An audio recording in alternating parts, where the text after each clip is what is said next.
What's happening, everybody? It's Sean with Reactions to the Classics, and today we got a Bob Dylan Top 10 to non-album singles and B-sides from the years 1962 to 1971, brought to us by friend, longtime supporter, and Dylan superfan, Osmond. Thank you, Osmond. Appreciate you. Appreciate all the things that the patrons bring. If you'd like to support us in any way, check out the Patreon link below or the Patreon link on the end screen.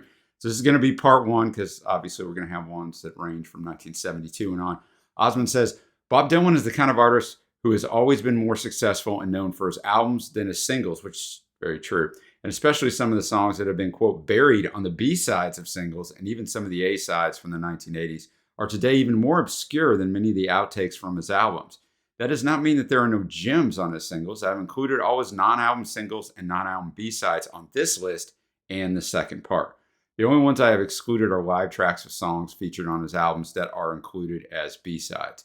Mostly because I'm unable to track down the correct live versions. The songs are put in chronological order of their release, so it's not 10-to-1 countdown, right? There's just the 10 songs in chronological order. If you have never been with us before, the music will not be in the video, but it will be in a Vimeo link below. So follow along with us. Thanks again, Osmond. And first up, you see it below, we have Mixed Up Confusion, a single from 1962. Osmond says, many people believe that the first time Dylan went electric was in 1965, but back in 1962, he had a session with a band. Only 2 songs from these sessions have been released. Karina Karina, which was released, of course, on the freewheeling Bob Dylan, and this song. This was released as Dylan's first single. According to legend, he wrote the song in the cab on his way to the recording studio. The band includes, as well as Dylan on vocals, guitar, and harmonica, George Barnes on guitar, Bruce Langhorne on guitar, Dick Wellstead on piano, Gene Ramsey on double bass, and Herb Lavelle on drums. All right, I'm going to have the lyrics up as always. Let's get it. All right, Mixed Up Confusion. Very interesting as far as like, boy, the instrumentation really drives it, right? There's 4 verses, not a lot to it. You know, he's got some mixed up confusion looking for a girl who's mixed up like he is. But Bob, you know, playing around with the vocalization runs just a little bit there. So it's pretty cool to listen to very early Bob. But yeah, man, the arrangement of it super drives the track, which you don't usually see in Dylan, even on electric Dylan, right? He's still driving the show with the storytelling. So cool track. Well, next up we have Karina Karina. It was the B-side to Mixed Up Confusion in 1962. Osmond says Karina Karina is released on the freewheeling Bob Dylan. So the only reason this is included is that the version on the B-side is an alternate take to the one on the album. The 2 takes are from the same sessions and have only slight differences, but it's included for the purpose of completion. It is taken from the same sessions as the previous song. So you see it below on Spotify just so you know what song I'm playing, but that's not what I'm going to be playing. So you won't see that bar moving. I'm playing a version off of YouTube because that's where that alternate version is.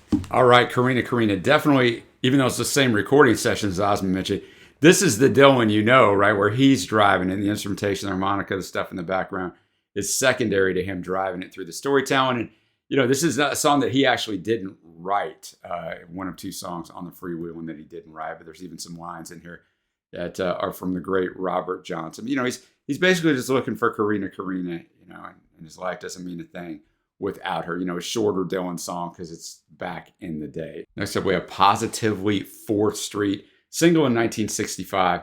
Osmond says this song, with its harsh takedown of hypocrites and probably the folk community, is a genuine Dylan classic. It was recorded at the Highway 61 Revisited sessions, but left off the album. It's then released as a single, which is number 7 in the US. It was a follow-up to Like a Rolling Stone. Positively 4th Street. Obviously, we've jumped ahead 3 years, and so the songwriting has grown exponentially, man. Just great songwriting on here. That organ is hammered, and there's just a repeating of 8 bars in here. And it's probably a song most likely at people who, you know, turned against him, as the aforementioned Osmond talked about going electric and those sorts of things. And it's just about somebody who doesn't really care for Bob, you know, and even tells him at the end he wishes that he could be them for a second and they could be him, to realize how much he hates interacting with them. So he's just kind of telling him basically here, I'm not your savior, man. So some really clever lyricism. Like verse 2, you say I let you down, you know it's not like that. If you're so hurt, why then don't you show it? You say you lost your faith, but that's not where it's at. You had no faith to lose, and you know it. And the way it says, and you know it. So, yeah, good track there. Really good track. Next up, we have Can You Please Crawl Out Your Window, a single from 1965. Osmond says it's the follow-up single to Positively 4th Street, our last song. This song was the first studio recording release of Dylan together with the band then called the Hawks, which later became The Band. The single reached 58 in the US and 17 in the UK. An abrupt ending, to say the least. Can you please crawl out your window? Some people think it's about Andy Warhol and a couple of his interests, his women. I don't know. The lyricism on there is a little vague, as Bob likes to be at times. But basically saying how the guy doesn't treat her right. He's kind of writing it to the woman. But you definitely could tell the band was on there, a different sounding, a lot of organ in there. The instrumentation almost drowned Bob out at times. So I think the mixing on it wasn't fantastic. So that probably didn't help it, but a good tune. Next up we have If You Gotta Go, Go Now, or else you gotta stay all night, in parentheses. Single from 1967, but recorded in 1965. Osmond said Dylan recorded this song during the Bringing It All Back Home sessions in 1965. Another version of the song was released on the Bootleg series volumes 1 through 3, but this is the version that was released as a single in 1967 in the Netherlands only. I found that Manfred Mann and Fairport Convention also did versions. So once again, you're going to see the down below in the Spotify bar, but I'm going to play this alternate version, the single version that was released in the Netherlands only, and that'll be off YouTube. If You Gotta Go, Go Now. A very interesting song for me to listen to in the Dylan catalog. You got the backing vocals on there. You got a repeating chorus, which you don't have often on Dylan songs. It happens, but a much more almost rocking song, catchy song. So I really enjoyed it. I mean, he's just basically telling this girl, look, I'd like you to stay with me all night. If you got to go, go. I mean, I don't want to, I don't want to cramp your style here. But, he said, I'm just a poor boy, baby, looking to connect. But I certainly don't want you thinking that I've not got any respect. So, like, if you're going to go now. Otherwise, you're going to stay here all night with me. So you can fill in the blanks, boys and girls. But I really enjoyed that one. All right, we're already halfway done with Osmond's Bob Dylan non-album singles and B-sides top 10 from 1962 to 1971.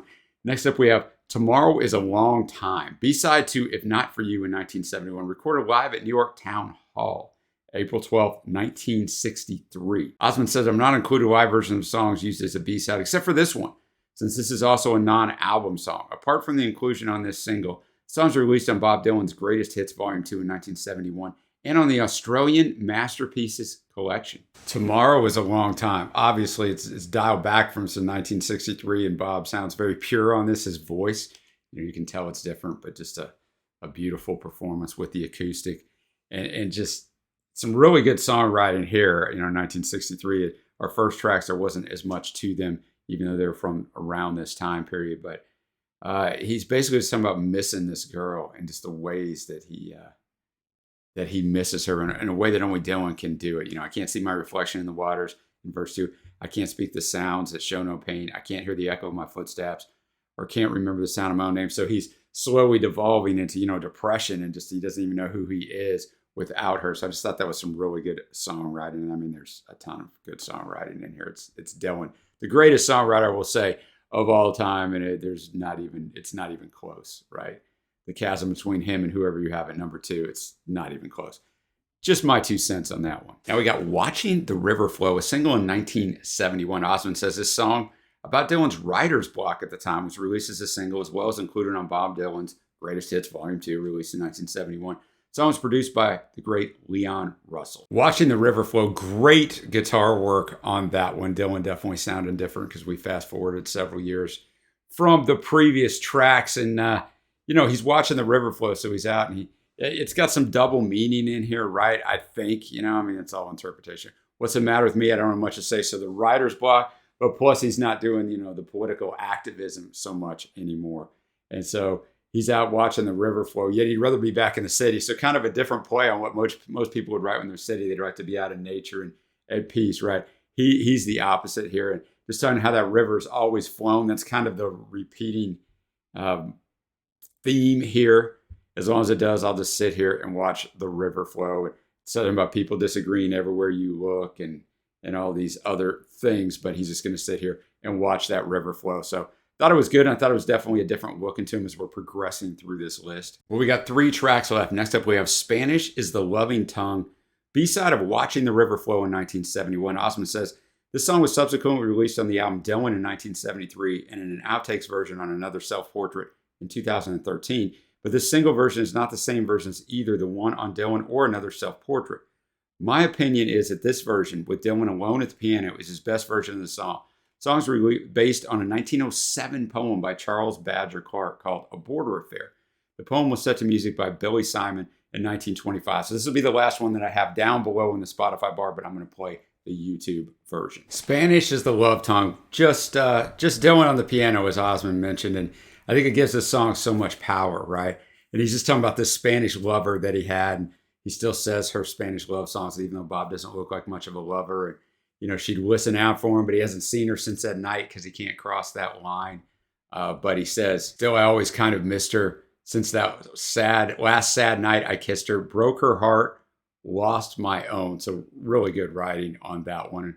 It's a nice choice, man. A really different kind of song. Now we're going to finish this off. We got 2 songs left, but we're going to finish it off with back-to-back versions of the same song. We got George Jackson, big band version, single in 1971. Osmond said the song was written as a tribute to the Black Panther leader George Jackson, who had been shot and killed by guards at San Quentin Prison during an attempted escape on August 21st, 1971. The single peaked at 33 in the U.S. The big band version features, as well as Dylan on vocal, guitar, and harmonica, Kenneth Buttrey on drums, often known as Kenny, Ben Keith on steel guitar, Leon Russell on bass, and Joshie Armistead and Rosie Hicks on backing vocals. And we're just going to follow that. I'm going to let it roll right in to George Jackson acoustic version, which was the B-side of the first track, George Jackson, big band version. Osmond says the same song as the previous track, only this time Dylan alone on vocal, guitar, and harmonica. So let's just listen to them back to back. All right, George Jackson, very powerful song, right? I mean, that's the first thing I'll say. The writing on it is fantastic. Then we'll discuss these versions, but you know, I woke up this morning, there were tears in my bed. They killed a man I really loved, shot him through the head. Lord, Lord, they cut George Jackson down. Lord, Lord, they laid him in the ground. Sent him off to prison for a $70 robbery. Closed the door behind him and they threw away the key. We repeat that little chorus. And then authorities that hated him because he was just too real. Prison guards that cursed him as they watched him from above, but they were frightened of his power. They were scared of his love. And then the last thing was, you know, we get the repeating motif of Lord, Lord. So they cut George Jackson down, Lord, Lord. They laid him in the ground. Sometimes I think this whole world is one big prison yard. Some of us are prisoners. The rest of us are guards. Great writing on here. This one, I mean, it was really wise of Osmond to put these back to back because I really just don't know which version I like better. And here's why. I think the big band version is very catchy. Got those female vocals in the background, just really punching it up. Very, you know, it sticks in your head. And it makes it powerful in its own right. And, you know, the full-blown instrumentation makes it a powerful song, but a more catchy song, whereas the acoustic version draws you into the lyricism and the seriousness of it more. So I don't really know, guys. I'm not really going to pick there. I don't know which one I like better. I think they both have their merits, which is, I guess, why he released them both in one form or fashion, because I guess they couldn't decide which one they liked better, I'm assuming. And that is going to take me to my favorite tracks. Look, I love Dylan. I say it all the time. Besides the Beatles, we have more stuff up at Dylan than anyone else. He's absolutely fantastic. Honorable mentions, I'll go with Tomorrow Is a Long Time, the one that was recorded live back in 1963, but not released till 1971. I'll go with both versions here of George Jackson, just like I couldn't pick which one I like better. I'll put them both on honorable mention. Faves are If You Gotta Go, Go Now, and Positively 4th Street. But we'll have part 2 coming up very soon. Let me know what you thought of these tracks. Which one is your favorite? Which George Jackson track do you like the best? Appreciate everybody joining me. Thank you, Osmond, for curating this list. Until next time, guys, I will see you.